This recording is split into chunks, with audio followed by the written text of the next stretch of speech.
পাহাড় আর আকাশের যেন মিতালি। এই পাহাড় দেখতে দেখতে সুনীল গঙ্গোপাধ্যায়ের একটা কবিতার কথা মনে পড়ে গেল। পাহাড় চূড়ায়। অনেক দিন থেকে আমার একটা পাহাড় কেনার শখ, কিন্তু পাহাড় কে বিক্রি করে তা জানি না। যদি তার দেখা পেতাম, দামের জন্য আটকাতো না। আমার নিজস্ব একটা নদী আছে, সেটা দিয়ে দিতাম পাহাড়টার বদলে। কে না জানে পাহাড়ের চেয়ে নদীর দামই বেশি।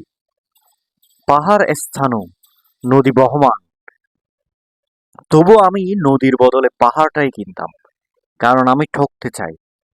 নদীটাও অবশ্য কিনেছিলাম একটা দ্বীপের বদলে। ছোটবেলায় আমার বেশ ছোট্টখাট্ট ছিমছাম একটা দ্বীপ ছিল, সেখানে অসংখ্য প্রজাপতি। শৈশবে দ্বীপটি ছিল আমার বড় প্রিয়।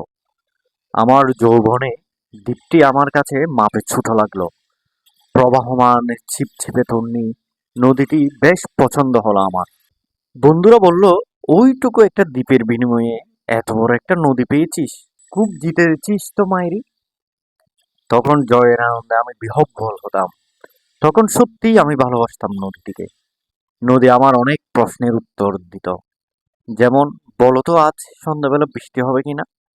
সে বলতো, আজ এখানে দক্ষিণ গরম হাওয়া, শুধু একটা ছোট্ট দ্বীপে বৃষ্টি। সে কি প্রবল বৃষ্টি, যেন একটা উৎসব। আমি সেই দ্বীপে আর যেতে পারি না। সে জানতো, সবাই জানে, শৈশবে আর ফেরা যায় না। এখন আমি একটি পাহাড় কিনতে চাই। সে পাহাড়ের পায়ের কাছে থাকবে গহীন অরণ্য। আমি সেই অরণ্য পার হয়ে যাব, তারপর শুধু রুক্ষ কঠিন পাহাড়।